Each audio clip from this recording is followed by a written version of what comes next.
Olá, boa tarde, paz do Senhor Jesus Cristo para todos, tudo bem?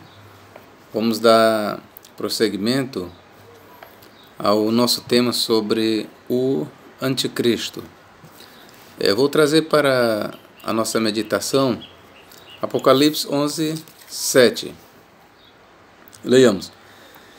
Quando tiverem então concluído o testemunho que devem dar, a besta que surge do abismo pelejará contra elas e as vencerá e matará. Somente esta leitura para a nossa meditação. Como nós prometemos, nós vamos dar aqui sequência ao nosso tema sobre o Anticristo. Nós já fizemos vários vídeos sobre o assunto, como já falei para vocês, e aconselho vocês a assistirem os outros vídeos. O Anticristo, ele é um homem, para começo de conversa. O Anticristo, ele será um homem, ele se levantará nos últimos dias, ele aparecerá no período da chamada 70ª semana de anos de Daniel, no período da grande tribulação. É bom deixar bem claro que o Anticristo não é uma organização. Também aqui nós já queremos dizer que o Anticristo não é o papado, conforme defende alguns teólogos da escola historicista. O Anticristo não, de forma nenhuma, ele é uma organização. O Anticristo não é uma nação. O Anticristo não é o papado. O Anticristo, de acordo com a Bíblia Sagrada, ele é um homem, um ser, uma pessoa. Os vários protótipos que nós temos do Anticristo são pessoas. Conforme nós já mostramos em vídeos anteriores, nós temos como protótipos do Anticristo o rei da Babilônia, na sua arrogância, ele dizendo: eu subirei ao céu, acima das estrelas de Deus exaltarei o meu trono e serei semelhante ao Altíssimo. Pois bem, o que nós temos nessas palavras aí são palavras que devem ser interpretadas de forma figurada, e essas palavras expressam a arrogância do rei da Babilônia. Conforme também nós já mostramos, o espírito do Anticristo no livro de Ezequiel, o próprio rei de Tiro se exaltando. Ali aquele rei de Tiro que está escrito: estavas no jardim de Deus, no Éden, entre as pedras afogueadas andavas, perfeito eras no dia em que tu foste criado, até que se achou iniquidade em ti. Aquele ali não é outro senão o rei de Tiro. E o que passa ali, as várias descrições de exaltação, de glória, ali fala da glória do rei de Tiro. E a sua arrogância quando ele diz que se assentará na cadeira de Deus, no monte de Deus, ali não é outra coisa senão a semelhança do rei de Babilônia, a exaltação do rei de Tiro. Tal como o rei da Babilônia, o rei de Tiro já era possuído pelo espírito do Anticristo, o espírito do diabo. Também nós vemos sobre o espírito do Anticristo, um protótipo do Anticristo no livro de Daniel. Pois bem, e agora nós vamos falar sobre o Anticristo no livro do Apocalipse. Não vou aqui me prender tanto ao aspecto histórico mais do livro, visto que no primeiro vídeo que fiz, no primeiro vídeo em referência a esse que estou fazendo, o Anticristo no livro do Apocalipse, parte 1, eu já falei bastante sobre o pano de fundo histórico do Apocalipse, tempo em que foi escrito, aquele negócio todo. Então vocês devem consultar o outro vídeo, ok, amados? Pois bem, a palavra Anticristo, no grego, é antikristos. Antikristos significa contra Cristo. O sentido de anticristos é literalmente contra Cristo, aquele que se levanta contra Cristo. A partir dessa palavra anticristo, alguns entendem que o anticristo ele será um enganador. Como assim, professor? Alguns entendem que o anticristo ele virá se passando por Cristo, dizendo: eu sou o Cristo. É bem verdade que o Senhor Jesus Cristo ele disse: olhai que ninguém vos engane, porque muitos virão dizendo: eu sou o Cristo, e enganarão a muitos. Eu quero só lembrar vocês que Jesus Cristo ele não estava ali naquele momento falando do anticristo, mas dos vários anticristos que servirão como precursores do anticristo e virão dizendo: eu sou o Cristo, e enganarão a muitos. Então nós temos só que ter o cuidado de não trazer aquele discurso de Jesus sobre os muitos anticristos, que são pessoas que virão se passando por Cristo, para as páginas do Apocalipse. O que nós temos aqui é uma outra coisa, um outro discurso. Tá bom, amados? Então, o anticristo, de acordo com o livro do Apocalipse, ele será um homem de uma natureza terrível, sanguinária. Inclusive a palavra, eu vou ler bem aqui, a palavra besta, que aparece em Apocalipse 11:7, ela é exatamente terion. O que é um terion? De acordo com o sentido grego do termo terion, terion é uma besta sanguinária, diferente de Zoe. Diferente de Zoe, que é apenas um vivente. O terion é uma besta sanguinária, é um animal terrível, sem misericórdia, sem dó. Assim, é aplicado o termo terion para o anticristo. O livro do Apocalipse jamais ele usa o termo anticristos. Ele sempre se refere ao homem do pecado, ao filho da perdição, como terion, como uma besta, como um animal selvagem, como um animal totalmente irracional, como um animal totalmente sanguinário. É assim que o livro do Apocalipse se refere ao anticristo. O anticristo, de acordo ainda com a Bíblia Sagrada, no livro do Apocalipse, ele ministrará, vamos aqui dizer, durante 42 meses. Isso não quer dizer que ele permanecerá no cenário mundial apenas 42 meses. Mas os 42 meses que ele atuará, que será o período mesmo do anticristo, esses 42 meses do anticristo, ele começará logo após o anticristo ter assassinado as duas testemunhas. Eu vou ler aqui para os senhores, que nos diz aqui: quando tiverem então concluído o seu testemunho, que devem dar, a besta que surge do abismo pelejará contra elas e as vencerá e as matará. Mas eu vou ler aqui o versículo 6 para ficar melhor entendido. Que nós temos aqui entre o período do testemunho das duas testemunhas e o período de governo da besta são 7 anos. Vou ler aqui o versículo 6. Eles têm autoridade para fechar o céu, para que não chova durante os dias em que profetizarem. Tem autoridade também sobre as águas para convertê-las em sangue, bem como para ferir a terra com toda sorte de flagelos, todas as vezes quantas quiserem. Aí você pergunta: professor, então quantos anos serão os anos que profetizarão os dois profetas, duas testemunhas?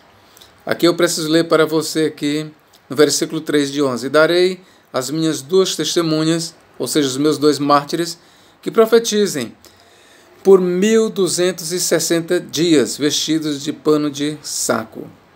Então, o período em que Os dois profetas do período da grande tribulação profetizarão, testificarão contra a besta e profetizarão para a nação de Israel é de 42 meses ou 1260 dias.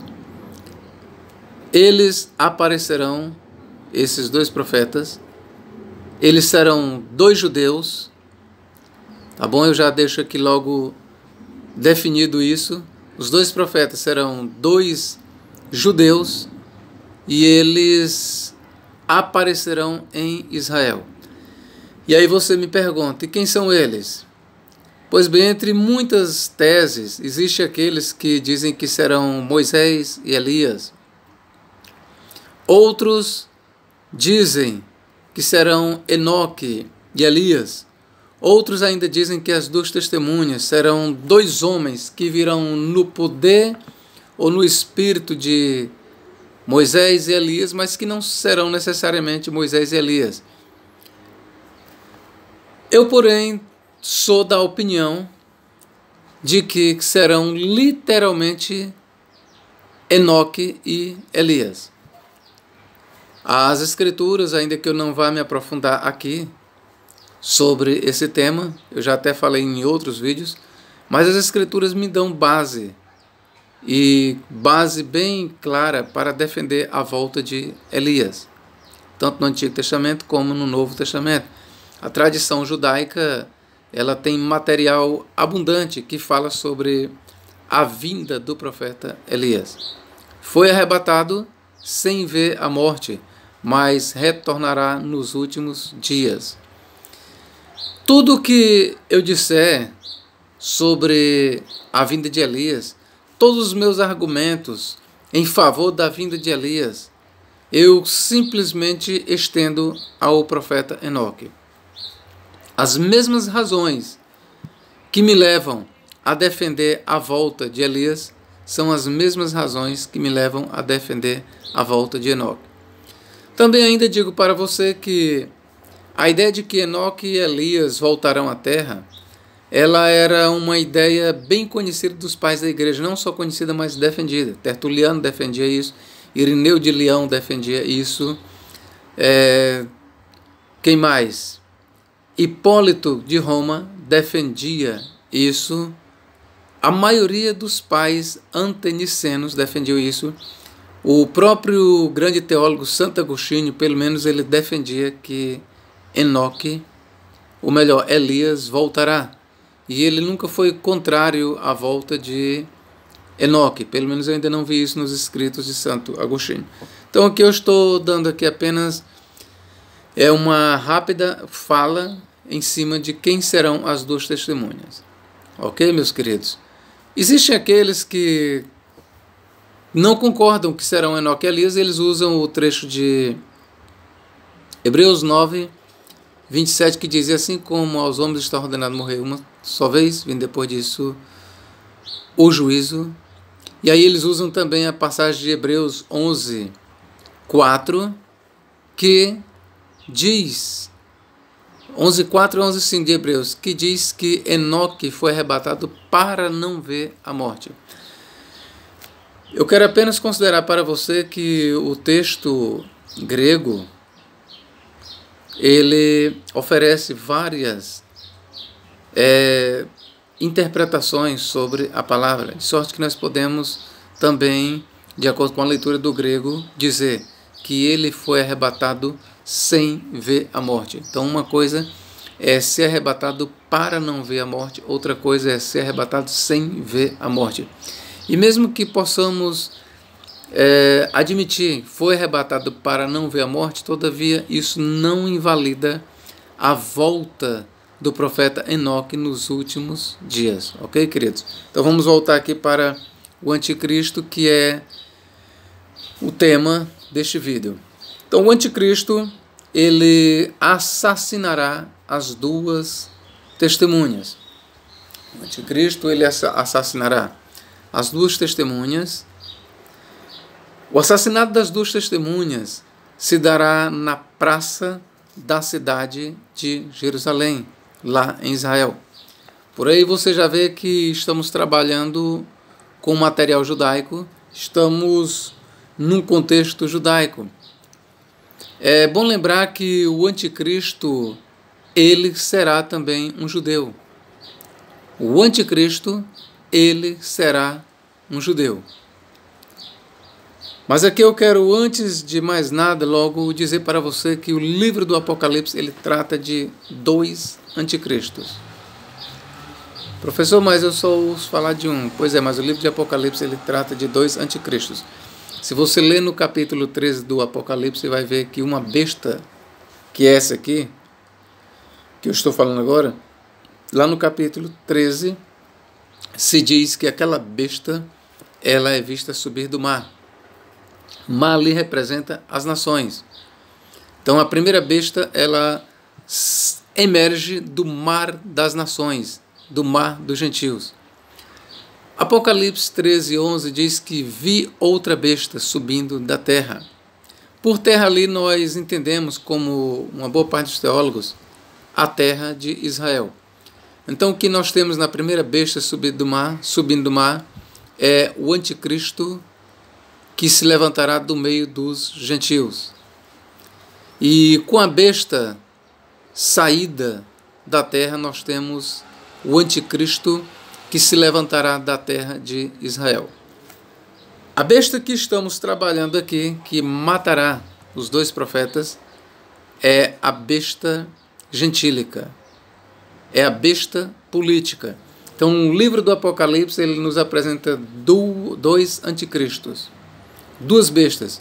Uma besta política, que é essa que estamos falando agora, e uma besta religiosa.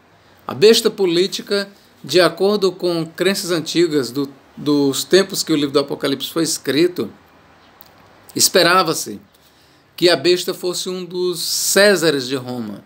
Esperava-se que o anticristo fosse nada mais, nada menos do que o Nero Redivivus. A história nos diz que Nero, ele se suicidou. Outra variante diz que Nero, ele não teria se suicidado, mas que teria fugido para a terra da Pártia e lá teria se unido com os partas. E daí surge agora uma lenda, nós temos em Suetônio e outros escritos antigos, muitos escritos cristãos falam dessa lenda. Os oráculos sibilinos, eles fazem alusão a esta lenda do Nero Redivivus, que diz que Nero fugiu, o fugitivo de Roma foi para as terras da Pártia, mas que depois ele voltaria com um imenso exército de partas e conquistaria a cidade de Roma e procuraria destruir, e de fato destruiria muitos dos santos do Altíssimo. Então, todas essas descrições que nós vemos aí nos oráculos sibilinos, no livro da Ascensão de Isaías e em outros escritos cristãos, eles fazem alusão à crença de que o anticristo será Nero Redivivus. Então, quando o livro do Apocalipse foi escrito, queridos, guarde bem isso, quando o livro do Apocalipse foi escrito, já circulava essa ideia de que Nero, o primeiro perseguidor da igreja, ele ascenderia do Hades. Ele ascenderia do Hades, tomaria forma e, como anticristo, ele perseguiria a igreja. É por isso que aqui em Apocalipse 11:7, vamos ler de novo. Quando tiver então concluído o testemunho que devem dar, a besta que sobe do abismo, no grego é abissos. A palavra abismo aqui é uma referência exatamente ao Hades, para onde vão as almas dos mortos. Então o que o autor está dizendo aqui é que a besta, ela subirá do Hades, ela ganhará forma e ela perseguirá a igreja. E a sua perseguição começará, nós podemos assim dizer, com a morte das 2 testemunhas. Então o que nós temos aqui é o anticristo político, que nos dias do Apocalipse de São João, quando foi escrito, já era a crença de que Nero, o primeiro perseguidor da igreja, ele voltaria, ele sairia do Hades e perseguiria a igreja, cumprindo assim a profecia do anticristo. Também é digno de nota que sempre os perseguidores do povo de Deus, eles contaram com a ajuda de um sacerdote. Eu vou te dar um exemplo aqui. Antíoco IV Epífanes, que nós já falamos ali, que está presente no livro de Daniel. Antíoco Epífanes, ele perseguiu os judeus até a morte, massacrou muitos. E Antíoco, ele contou com a ajuda de um sumo sacerdote, se não me falha a memória aqui, chamado Jasão. Esse sumo sacerdote, ele usurpou o lugar de Onias III, que era o sumo sacerdote, e foi assassinado. Então depois o cargo foi ocupado por Jasão, se não me falha aqui a memória, mas certo é que Antíoco IV Epífanes, para ele massacrar os judeus, ele teve a ajuda de um sumo sacerdote judeu. O anticristo não será diferente. O anticristo, ele será um gentil, um político, mas ele contará com a ajuda de um anticristo judeu. É por isso que Jesus Cristo, em João 9:45, se não me falhe a memória, ele diz: eu vim em nome de meu Pai e vocês não me aceitaram. Mas se outro vier em seu próprio nome, vocês aceitarão. Então, a maioria dos estudiosos acredita que Jesus está fazendo aí uma alusão ao anticristo.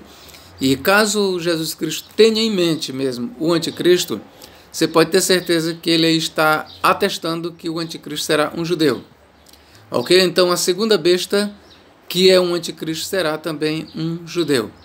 E agora você pergunta: professor, o anticristo, visto que ele será um judeu, ele será de qual tribo? Pois bem, o anticristo, ele se levantará da tribo de Judá. Como, professor?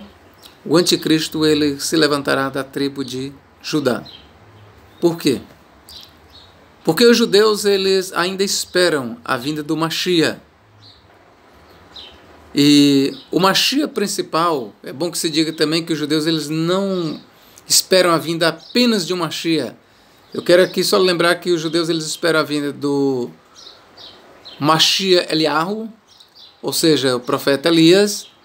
Eles esperam também a vinda do Mashiach Ben Yosef, Mashiach, filho de José. E eles também esperam a vinda do Mashiach Ben Yudá, Messias, filho de Judá, ou Mashiach Ben David, Messias, filho de Davi. Então eles têm uma crença em mais ou menos 3 Messias que aparecerão nos últimos dias. E essa crença, ela não é desconhecida do Evangelho de João. Quando alguns representantes dos judeus foram ter com João Batista, eles perguntaram: me diz uma coisa, tu és o Mashiach? João disse: não. Por que tu batizas então, se tu não és o Mashiach? És tu o Elias? João disse: não. Então você vê aí o segundo personagem na escatologia judaica: Mashiach, Elias. Aí o terceiro: és tu o profeta? E João disse: não.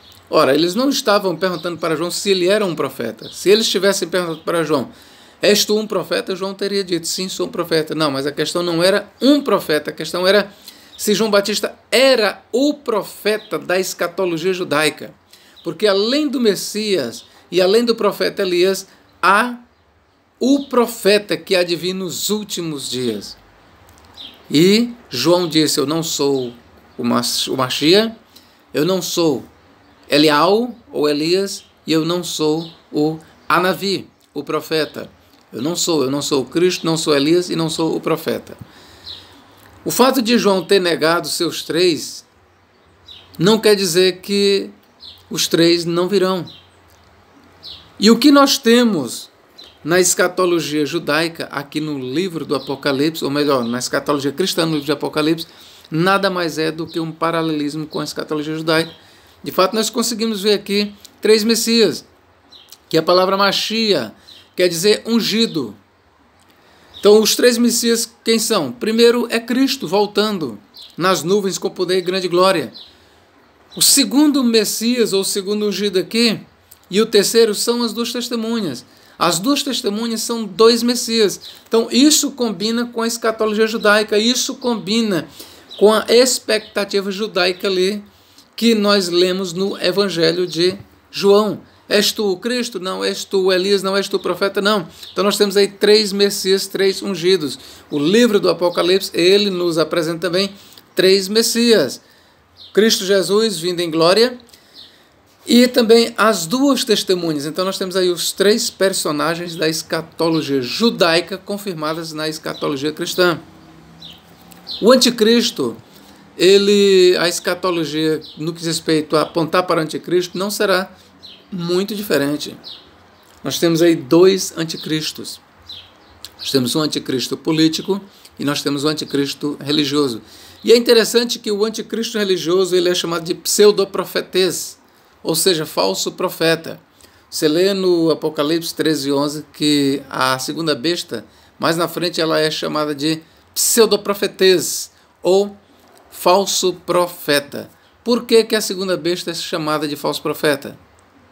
Porque ela, no caso, vem se passando como se fosse o profeta esperado pelos judeus. Aquele profeta, aludido ali pelos fariseus a João, que disseram: João, és tu o profeta? És tu, ó profetes, o profeta? E João disse: não sou. Então aquele profeta esperado na escatologia judaica, ele é, entenda-me, ele é a segunda besta. Como? Porque a segunda besta, ela virá se passando, dizendo: eu sou o profeta que vocês esperam. Eu sou o profeta prometido por Moshe. Eu sou o profeta que aparecerá nos últimos dias. Então o falso profeta, ele iludibriará muitos judeus, ele enganará muitos judeus. E vale aqui também lembrar logo para você que a nação de Israel, ela receberá o anticristo. Ela receberá. Então o anticristo, ele será um judeu e será da tribo de Judá. O anticristo, ele será da tribo de Judá. Pelo menos o segundo anticristo, estou falando do segundo, da segunda besta. A segunda besta, a besta saída da terra, ela será um judeu e ela será da tribo de Judá. Tem que ser da tribo de Judá, porque o Mashiach ben David, que os judeus esperam, ele tem que sair da tribo de Judá.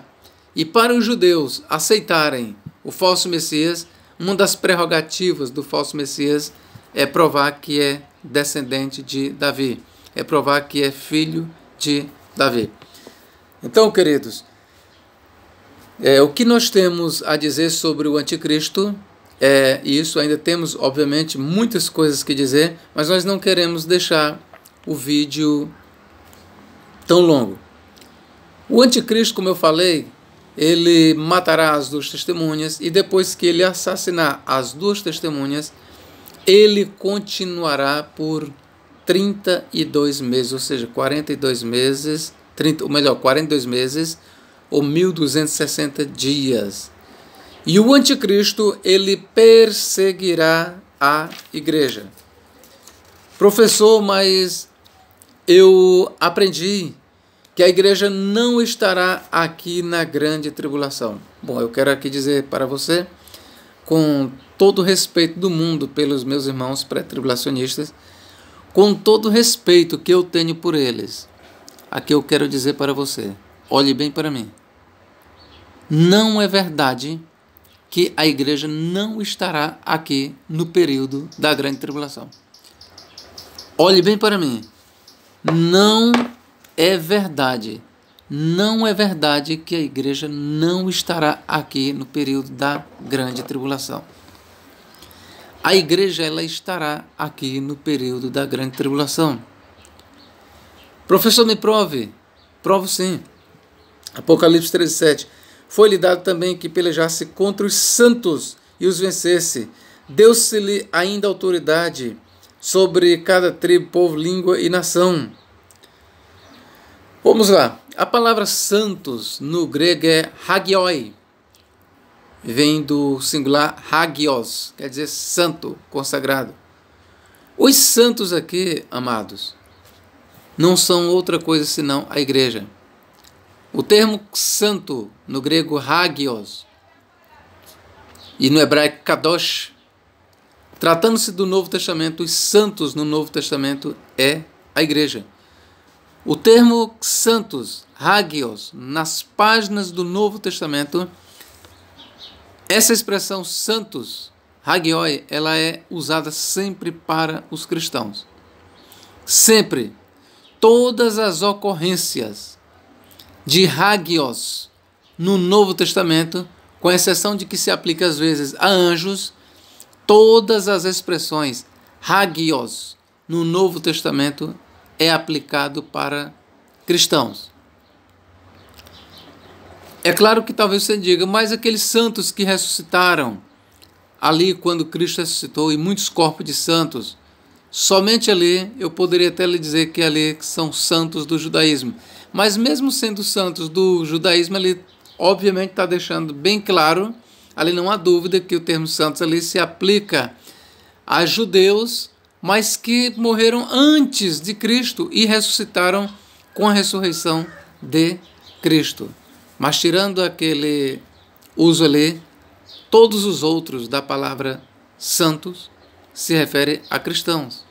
Isso você pode ter certeza. Professor, mas a palavra eclesia, igreja, não consta no livro do Apocalipse, entre os capítulos 6 a 19. Então isso não é um indício de que a igreja estará ausente, não estará aqui na Terra? Não, não é um indício. Isso é um argumento criado pelo pré-tribulacionismo. Se eu for levar por essa linha de raciocínio, então eu posso dizer aqui também para você que o que foi escrito nos evangelhos de Mateus, Marcos, Lucas e João não é para a igreja. Como assim, professor? Porque a palavra igreja não consta nos evangelhos de Mateus, Marcos, Lucas e João. Com exceção dos capítulos 16 e 18 de Mateus, apenas em duas instâncias nós temos a palavra eclesia, igreja, e é no evangelho de Mateus. Se eu for levar por essa balança aí, então eu tenho que dizer que apenas o que se lê no capítulo 16 e apenas o que se lê no capítulo 18 de Mateus tem alguma coisa para a igreja. Se eu for levar por esse peso do pré-tribulacionismo, então eu sou obrigado a concluir que apenas o que se lê no capítulo 16 e no capítulo 18 de Mateus é para a igreja. O restante não é, é para Israel. Por quê? Porque não consta a palavra igreja em outro local nos 4 evangelhos. Então vocês veem que é um argumento incoerente. Então o anticristo ele lutará contra a igreja. A palavra hagios, santo, ou no plural hagioi, santos, é uma referência aos santos da igreja que estarão aqui no período da grande tribulação. Não sofrerão a ira de Deus. Vamos deixar bem claro uma coisa. A ira de Deus é uma coisa e grande tribulação é outra. A grande tribulação é a ação de Satanás por meio do anticristo contra a igreja. Muitos santos eles sofrerão a grande tribulação. Está lá em Apocalipse capítulo 7. Eu vou ler aqui para você. Capítulo 7. Vou ler aqui para você. 7,14, que diz assim: Respondeu-lhe, meu senhor, tu sabes. Ele então me disse, são estes que vêm da grande tribulação, lavar as suas vestiduras e as alvejar no sangue do Cordeiro. O que João está falando aqui é que viu uma grande multidão, uma multidão de todas as nações, povos, tribos e línguas e nação. Era uma multidão de mártires, e esses mártires eles foram mortos pelo anticristo, pela grande Babilônia. Eles vieram, João viu eles emergirem, saírem da grande tribulação. Esses mártires, essa grande multidão, amado, eu quero que você saiba, é a igreja, ou parte da igreja. Essa grande multidão de mártires, esses mártires aí não são outra coisa senão cristãos que sucumbirão pelas mãos de Roma, que sucumbirão pelas mãos do anticristo. O que nós temos nesse versículo aí é uma prova, uma das mais claras provas de que a igreja estará no período da grande tribulação aqui na terra. Então o anticristo, ele perseguirá sim a igreja. Assim pensava Tertuliano, assim pensava Justino Mártir, assim pensava Hipólito de Roma, assim pensaram e defenderam todos os cristãos antes de John Nelson Darby. John Nelson Darby, teólogo holandês, foi o primeiro a criar a ideia de um arrebatamento pré, foi o primeiro a dizer que a igreja não estará aqui na terra no período da grande tribulação. Antes de John Nelson Darby não se encontra essa ideia do pré-tribulacionismo. Até onde eu sei não se encontra. Se alguém tiver um documento que prove isso, você pode até compartilhar aqui no meu canal, você pode comentar. Inclusive eu aproveito e lhe digo, você pode interagir comigo, você pode conversar comigo no canal, você pode digitar, você pode comentar. Se você tiver algum documento, ouça bem o que eu estou dizendo, se você tiver algum documento que diga, que mostre, que prove que algum pai da igreja era pré-tribulacionista, se você tiver algum documento que diga que a igreja não passará pela grande tribulação, documento este que é anterior a John Nelson Darby, você pode mandar aí no meu canal, você pode digitar e a gente conversa sobre isso, porque até onde eu conheça não existe. E mesmo que tivesse, aqui eu quero logo lhe dizer, não é verdade essa teoria, mas eu estou falando aqui apenas porque os irmãos pré-tribulacionistas, eles têm a sua origem e ainda negam a sua origem. Vem ainda dizer que John Nelson Darby não foi o primeiro, sendo que eles mesmos não encontram nenhum testemunho a favor de um arrebatamento pré-tribulacional antes de John Nelson Darby. Não se encontra. Então, amados, o que nós tínhamos aqui para falar, por enquanto, sobre o anticristo é isso. Ele será um judeu, ele será da tribo de Judá. Outra coisa, relembrando aqui, nas páginas do livro de Apocalipse, haverá dois anticristos, haverá um anticristo político que surgirá de Roma, porque a mulher sentada na besta, eu quero que você saiba que a mulher aqui é uma representação de Roma. A besta é o anticristo. Então, o anticristo, de acordo com o livro do Apocalipse, ele será um romano. De acordo com crenças muito antigas, eles acreditavam que o anticristo seria um dos imperadores romanos, e para ser mais específico, seria o imperador Nero, como eu já falei. Então, amados, eu espero que eu tenha dirimido algumas dúvidas, espero ter contribuído, espero ter ajudado vocês. Você não é obrigado a concordar comigo, ok? Não, você não é obrigado a concordar comigo. Porém, eu quero dizer o seguinte, uma vez que você discorde de mim, aí você está na obrigação de me refutar. E refutar não é simplesmente isso. Professor, eu não concordo. Não, isso não é refutação. Não. Refutação, ela é feita em cima de argumentos, de conhecimentos. E se você discordar de mim, que é um direito seu, mas você tem obrigação de me refutar, de derribar os meus argumentos. Não com achismos. Não com eu penso, eu acho. Não. Você pode dizer eu acho, mas você vai mostrar, na Bíblia Sagrada, você vai mostrar os seus fundamentos. Caso não aconteça isso, não tem valor a sua opinião. Ok? Paz do Senhor Jesus Cristo para todos. Gostaria que você compartilhasse este vídeo, compartilhe nosso trabalho. Se você ainda não é inscrito, faça a sua inscrição, ok? Paz do Senhor, meu amado. Até a próxima.